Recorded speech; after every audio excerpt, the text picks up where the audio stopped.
In 1720, the most powerful economy in Europe collapsed in 90 days. Not because of a war. Not because of a plague. Because of one man and a printing press. France had 20 million citizens and virtually zero gold left in its treasury. The government's debt was so catastrophic, it couldn't pay the interest on the interest. Then a Scottish fugitive, a convicted killer, walked in and said he could fix it. They gave him total control of France's entire financial system. And for 18 months, it actually worked. Stock prices rose 6,000%. Peasants became millionaires overnight. The word millionaire was invented specifically for this moment. But there was one number John Law never wanted anyone to look at too closely. That number would eventually destroy him, and take the savings of an entire nation with it. He had been investigated 3 times before the collapse. Nobody stopped him. Here's why.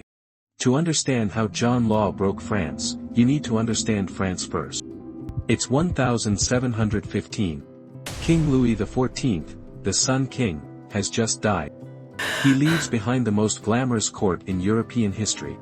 He also leaves behind a debt equal to 15 times the government's annual income.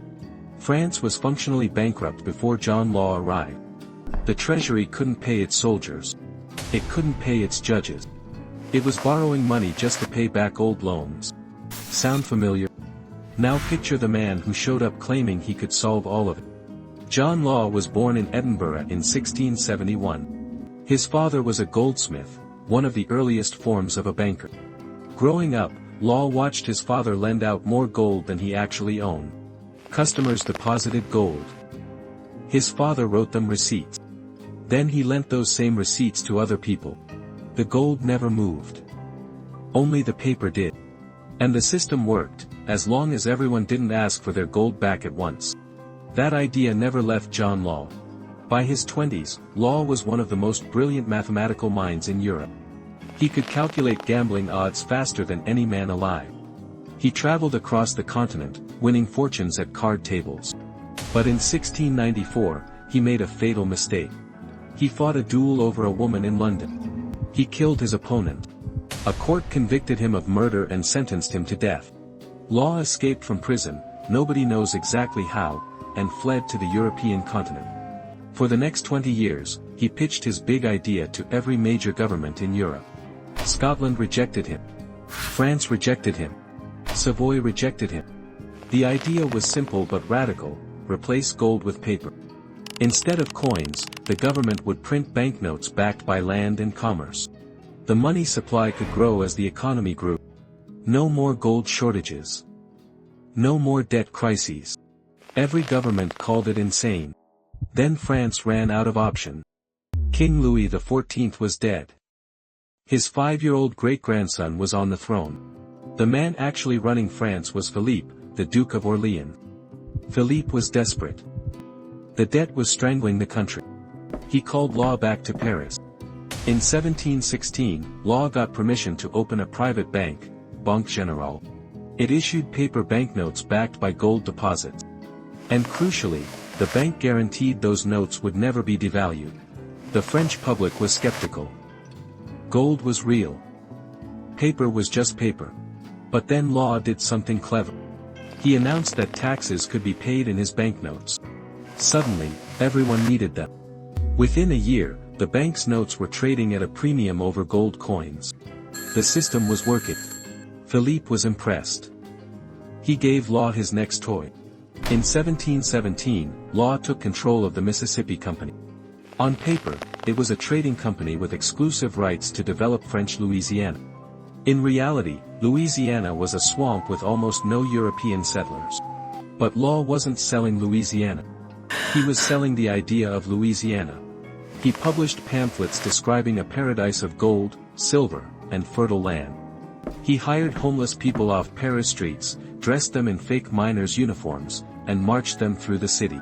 It looked like a recruitment drive for a booming new colony. People flooded in to buy shares.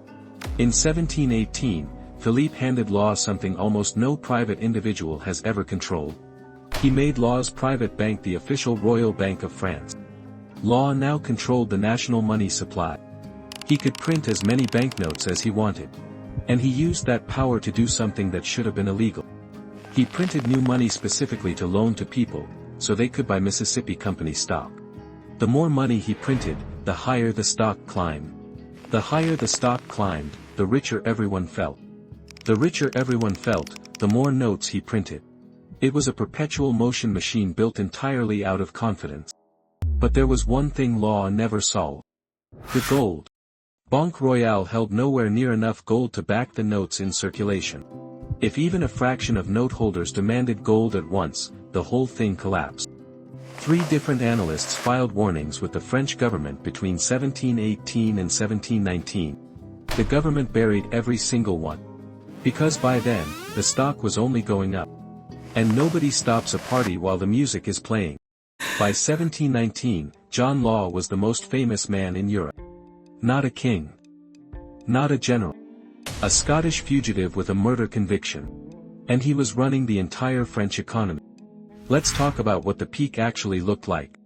In January 1719, one share of the Mississippi Company cost 500 livres. By December 1719, that same share cost 10,000 livres. A 2,000% increase in 12 months. People who had bought early were wealthier than most French nobles. A servant girl who accepted Mississippi shares as a wedding gift became richer than her employer. A chimney sweep invested his life savings and retired to a mansion before summer ended. These weren't rumors. These were documented cases that circulated through Paris newspapers. The word that described them was brand new. Millionaire. Coined in Paris. In 1719. For exactly these people. The street outside Law's office became so crowded that trading spilled into the road. Rue Quincampoix, a narrow alley in central Paris, became the world's first stock exchange.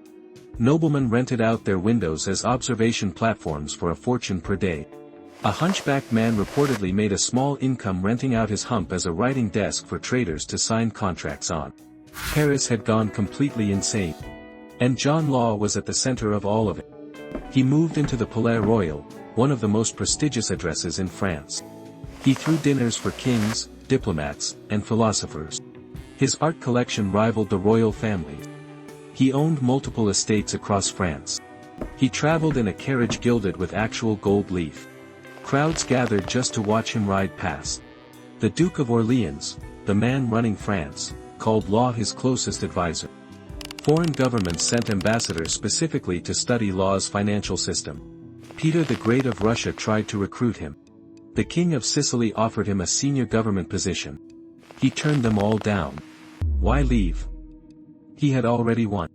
In 1720, Philippe did something almost incomprehensible.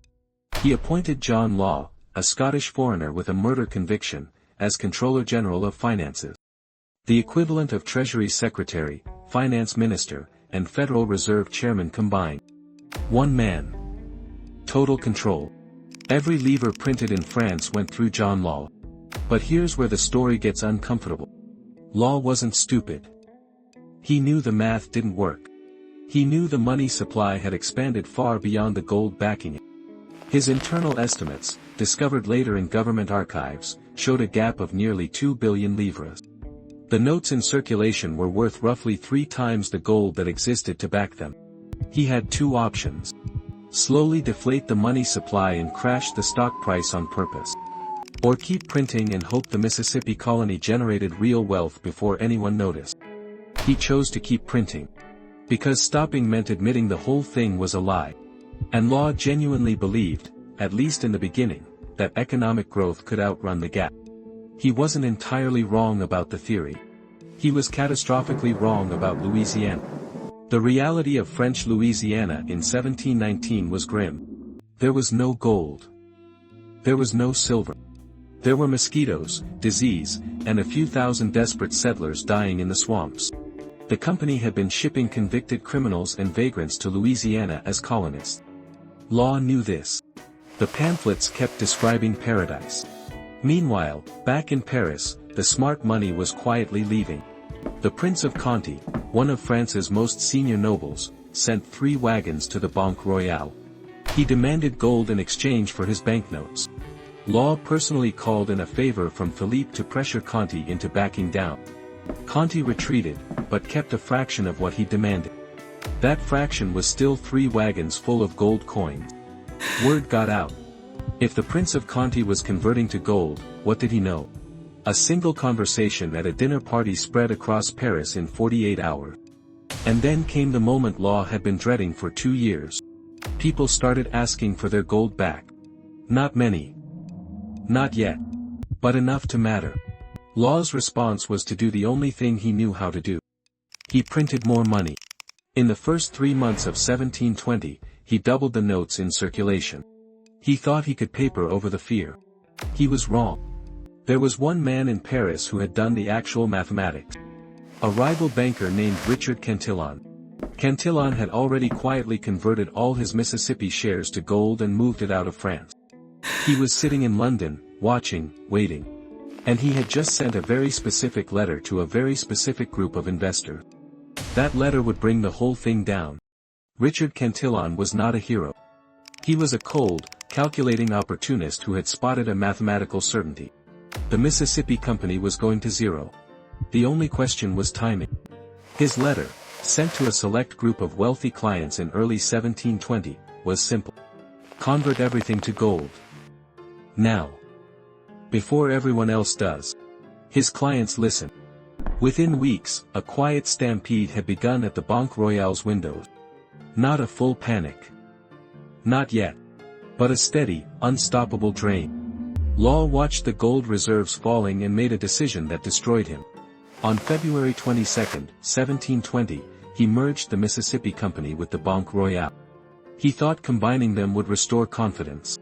Instead, it confirmed everyone's worst fear. The bank and the stock were the same thing. If the stock crashed, the bank crashed. If the bank crashed, the money crashed. Every lever in France was now tied directly to Mississippi Company shares.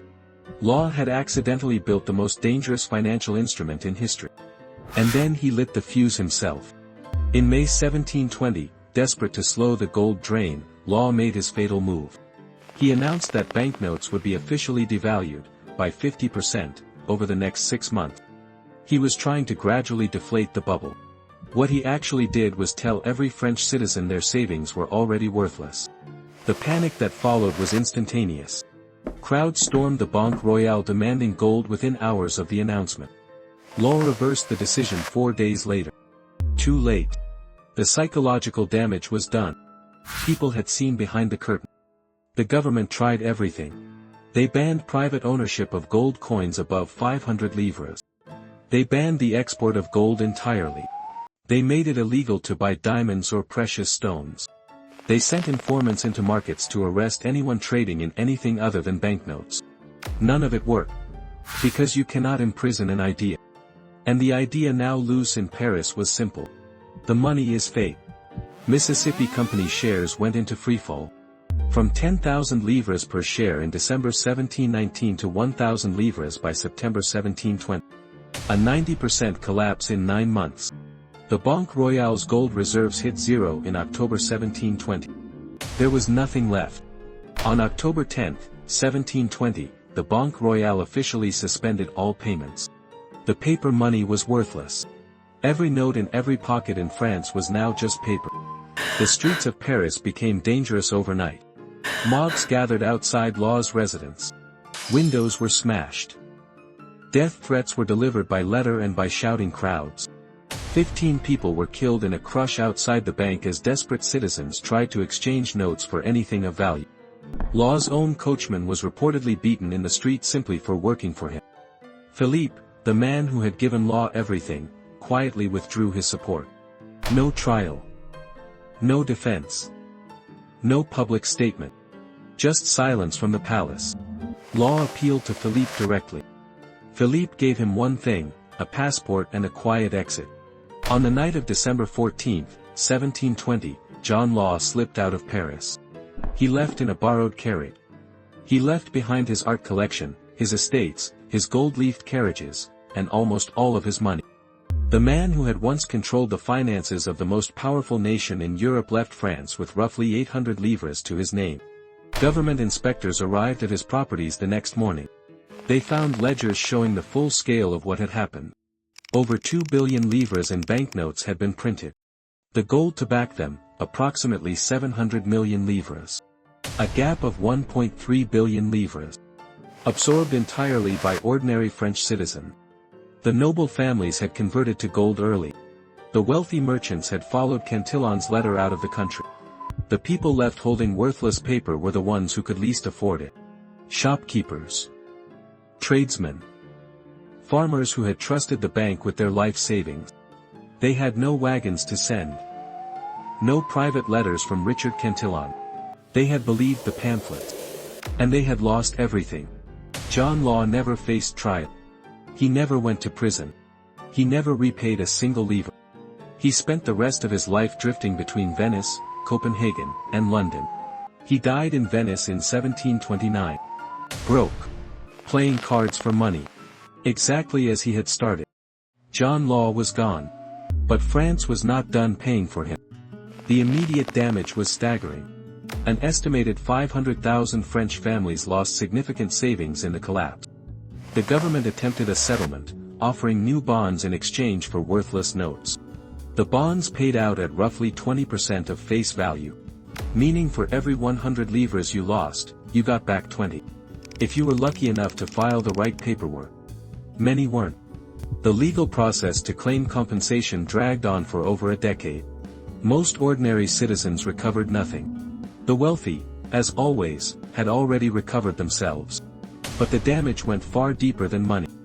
France emerged from the Mississippi bubble with a psychological scar that lasted generations. The French word for a financial scheme, agitage, became one of the most hated words in the language. Paper money itself became toxic. For the next 80 years, France refused to establish a proper central bank. While Britain was building the Bank of England and financing industrial expansion with credit, France was hoarding gold coins under mattresses. This wasn't stubbornness. It was trauma. An entire nation had been burned so badly by paper money that it couldn't trust the system again. The economic consequences compounded quietly for decades. France fell further and further behind Britain in industrial development. Credit was unavailable. Investment was paralyzed. Growth stalled. By the 1780s, the French government was back where it had started. Catastrophically in debt. Unable to pay its soldiers. Unable to reform its tax system. Sound familiar? In 1789, France ran out of road. Historians still debate how much the Mississippi collapse contributed to the conditions that created the French Revolution. But the line is there if you look for it. John Law's paper money didn't directly cause the revolution. But it helped build the financial paralysis that made reform impossible. And it was ordinary people, the ones holding worthless notes in 1720, whose grandchildren took to the streets in 1789. The ripples from one man's con reached across 7 decades. There's a modern lesson buried in all of this. Every generation rediscovers the same truth the hard way. When the price of something rises because people believe it will keep rising, that is not an asset. That is a story. And stories end. John Law understood money better than almost anyone alive in 1720. He understood that currency is confidence. That value is a collective agreement. That paper can function as gold if everyone agrees it does. He was right about the theory. He was just wrong about one thing. Confidence, once broken, doesn't come back on command. You can't print your way out of lost trust. France learned that lesson in 90 days. It spent the next 80 years refusing to forget it. And that's how one man's con didn't just bankrupt France, it helped bring down the monarchy itself.